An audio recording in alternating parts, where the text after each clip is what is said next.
20 సంవత్సరాల experience evidence based గల Ayurvedic multi speciality hospital KSUC hospital మన హైదరాబాద్లో.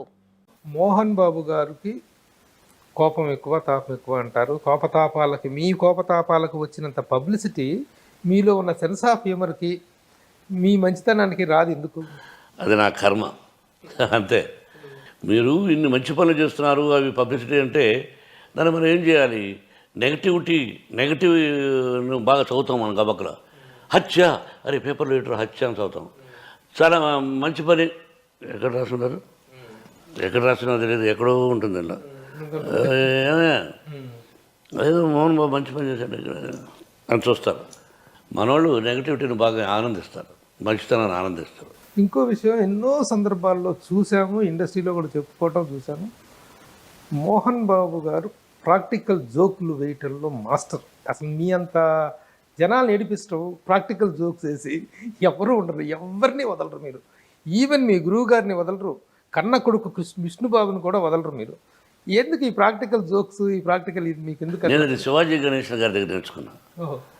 మహానటుడు శివాజీ గారు, కొంత నాగేశ్వర గారి దగ్గర, రామారావు గారి దగ్గర కొనుక్కు ఒక టైప్ ఆఫ్ ఇది ఒక హ్యూమర్ ఉండేది. ఆ ఖాళీ టైంలో ఆ హ్యూమర్ అది నేను క్యాచ్ చేశాను. పిల్లలతో సరదాగా ఉండాలి, ప్రేమించాలి, వాళ్ళకి చాలా హృదయాన్ని హక్కును చేర్చుకోవాలి, అలాగే కఠినంగానూ ఉండాలి. అట్లాగే మోహన్ బాబు వివాదాలు, పరస్పర పూరకాలు, పరస్పర ప్రేరకాలు, పర్యాయ పదాలు అనేటువంటి అభిప్రాయం ఒకటి ఉంది. దాన్ని మనం ఇప్పుడు కొత్తగా తెరిపేయడానికి ప్రయత్నించి కూడా ఏం ప్రయోజనం లేదు. ఎందుకు జరపాలి? కానీ కొన్ని సంఘటనలు అనేటువంటి అలా చరిత్రలో నిలిచిపోయినాయండి. వాటికి కొంత వివరణ కానీ, కొంత వాటి జరిగింది ఏమిటనేటువంటి చెప్పాల్సినటువంటి అవసరం, చెప్తే బాగుంటుంది ఒక అనేటువంటి. అడగారు. వజ్రోత్సవాల సమయంలో మీకు చిరంజీవి గారికి మధ్య ఒక వివాదం జరిగిందనేటువంటిది అది ఇప్పటికీ సోషల్ మీడియాలో విపరీతంగా నానుతూ ఉంటుంది. సోషల్ మీడియాలో వస్తూ ఉంటాయి చాలా నిజాలేంటి, అసత్యాలేంటి. ఎప్పుడూ జరిగిపోయిన దాని గురించి ఇప్పుడు హ్యాపీగా ఉన్నాం. ఎందుకు అది కొన్ని సందర్భాల్లో అన్నదమ్ముల మధ్య, స్నేహితుల మధ్య, ఆత్మీయుల మధ్య చిన్న మాట జరుగుతూ ఉంటాయి. భారత భాగవత రామాయణం చూసావు కాబట్టి అది నథింగ్. ఆ విషయాలు వద్దు, వేరే విషయాలు ఏదైనా ఉంటున్నమాట. అలాగే మూవీ ఆర్టిస్ట్ అసోసియేషన్ ఎలక్షన్స్ సమయంలో కూడా మీకు చిరంజీవి గారికి మధ్య ఒక అన్ప్లెజెంట్ వాతావరణం ఏర్పడింది అనేటువంటిది. మూవీ ఆర్టిస్ట్ అసోసియేషన్ ఎలక్షన్స్ ఒక చరిత్ర. ఆశ్చర్యపోతుంటాను నేను, ఎందుకు అలాగా జరిగింది.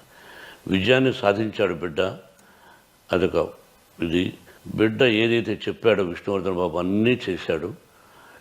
ఒక బిల్డింగ్ ఒకటి తప్ప అద్భుతంగా చేశాడు. కాదని పగవాడు కూడా చెప్పలేడు.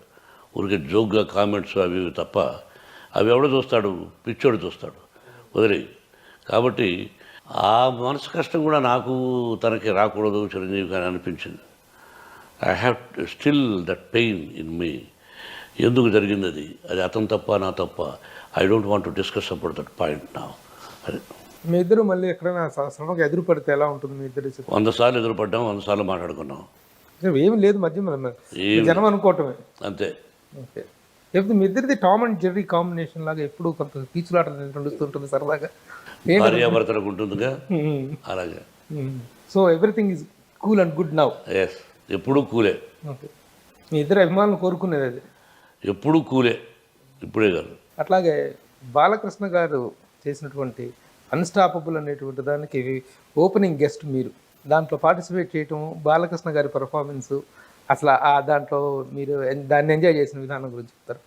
సోదరుడే నాకు ఫోన్, సోదర అంటుంటాను, బాలయ్య అంటుంటే సోదర అంటుంటాడు. ఫోన్ చేసి మీరు రావాలి అన్నాడు, తప్పకుండా అన్నాను. I love him, I love that family, I like him. చెప్పాడు, అడిగాడు, ఎస్ వస్తానన్నాను, వెళ్ళాను. చాలా హ్యూమర్గా సరదాగా జరిగింది. కేవలం బాలకృష్ణ కోసమే వెళ్ళాను. తను ప్రజెంట్ చేస్తున్న విధానానికి తన పర్సనల్ దీనికి చాలా డిఫరెన్స్ కనిపిస్తుంది కదా. అవును. ఎలా అనిపించింది మీకు చూసిన?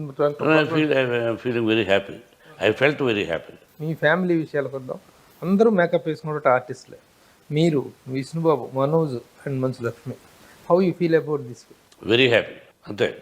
విద్యాలయాలు కూడా ఉన్నాయిగా, ఒక నటనారంగమే కాకుండా ఇటు కూడా చూసుకుంటున్నారు కదా బిడ్డలు. మంచు లక్ష్మి ఈ స్థాయి సెలబ్రిటీ అవుతుందని మీరు ఎక్స్పెక్ట్ చేశారా? ఊహించరా? లక్ష్మి ఇంత గొప్పగా 10 మందికి తను కష్టపడి 10 మందికి సహాయం చేస్తుందనే విషయాన్ని ఆయన ఎవరు ఎక్స్పెక్టెడ్.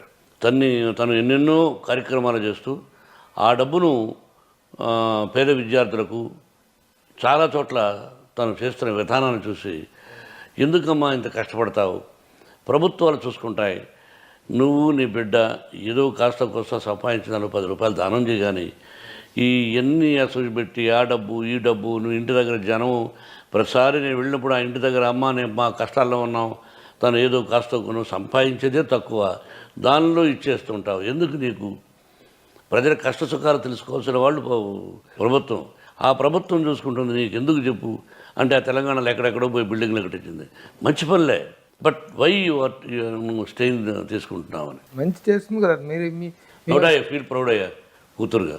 విష్ణు విషయంలో మీ ఎస్టిమేషన్స్ ఏంటి? తను ఇప్పుడు గురవుతున్న విధానం ఎలా అనిపిస్తుంది? నా దృష్టిలో ప్రభు, నా పిల్లలు ఎలా ఎలా ఎలా అని చెప్పుకోకూడదు. భగవంతుని ఆశీస్సులు ప్రజల ఆశీస్సులు నా బిడ్డలకు ఉండాలి అని చెప్పుకోవాలి తప్ప ఎలా చేసేస్తున్నాము అలా చేసేస్తున్నాము చెప్పకూడదు. చెప్పడానికి నేను ఇష్టపడడం లేదు. They are very good, that's all.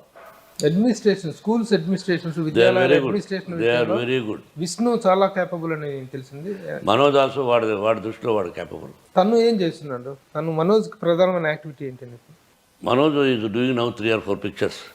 ఇప్పుడే కొత్త పిల్ల కొడుకు అయ్యాడు కదా. Vishnu is pro chancellor. అతను దాదాపు 10-12 years నుంచి విష్ణు చూసుకుంటాడు విద్యాలయాలు. మనోజ్ వద్దనుకున్నాడు, రేపు చూపించొచ్చాము ఇంట్రెస్ట్. ఇప్పుడు ఆ యూనివర్సిటీని చూస్తే కళ్ళు తిరిగిపోతున్నాయి. అసలు ఎన్ని లక్షల కోట్ల రూపాయల పెట్టుబడి అనేటువంటిది అప్పు చేసి పెట్టాం. ఎంత నిర్వహణ అనేటువంటి ఎంత భారంగా ఉంటుంది. అన్ని అర్హతలు ఉండబట్టి యూనివర్సిటీ వచ్చింది. యూనివర్సిటీ వచ్చేసిందని కాదు, ఎటువంటి యూనివర్సిటీ టైఅప్ అయ్యాం మేము. విస్కాన్సిన్ యూనివర్సిటీ, అలాగే ఇంకోటి ఏదో ఉంది.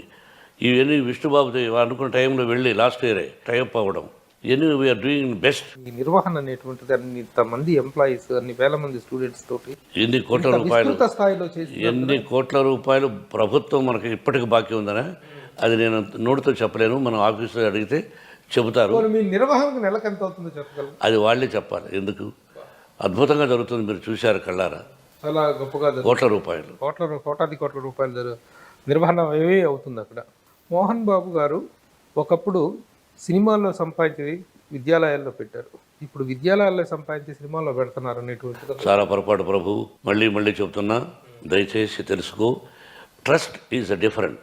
ట్రస్ట్లో వచ్చిన డబ్బు ట్రస్ట్కే ఖర్చు పెట్టాలి. నాది స్కూల్ ఈజ్ అ డిఫరెంట్. ఈ school is international school, it is mine. Hostels ఉన్నాయి, ఇట్ ఈస్ మైన్. అవి మేము వేరే వాళ్ళకి ఇవ్వడం జరుగుతుంది ట్రస్ట్కు. ట్రస్ట్లో నుంచి డబ్బు తీసుకోవడం కుదరదు. నాకు వాళ్ళు ఇస్తారు. ఏది మన స్కూల్ ఉంది, వాళ్ళు ఇది తీసుకున్నారు. హాస్టల్స్ ఉన్నాయి, ఇటువంటి జరుగుతుంటుంది తప్ప స్కూల్ కట్టినందుకు ఆ స్కూల్ వాళ్ళు రెంట్కి తీసుకున్నారు, వాళ్ళు they are paying money. Hostels కట్టాం, హాస్టల్స్లో డబ్బు వస్తుంది. అంటే దానిలో కూడా కోట్ల, నాది నెంబర్ 1 హాస్టల్స్. దానిలో కూడా పెద్దగా మిగిలేదేమి ఉండదు. వ్యాపారం అంటే దీనిలో ఏదో వచ్చేస్తుంది అనుకోకండి. సినిమాల్లో ఇప్పుడు వచ్చినంత కోట్ల రూపాయలు, అది కూడా నిజాలా మీకు తెలుసు. మన సినిమాల్లో డబ్బాలు కొట్టుకుంటూ ఉంటారు. ఓహో ఆహా ఎంత వచ్చిందని ఎవడో తెలుసు. టీవీల్లో చెప్తారు, టీవీల్లో వేస్తారు. అలాగా అంత లాభాలు విద్యాలయాల్లో రావు. సుమన్ టీవీలో మీ పర్సనల్ అండ్ బిజినెస్ ప్రమోషన్స్ కోసం కింది నెంబర్కి కాంటాక్ట్ చేయండి.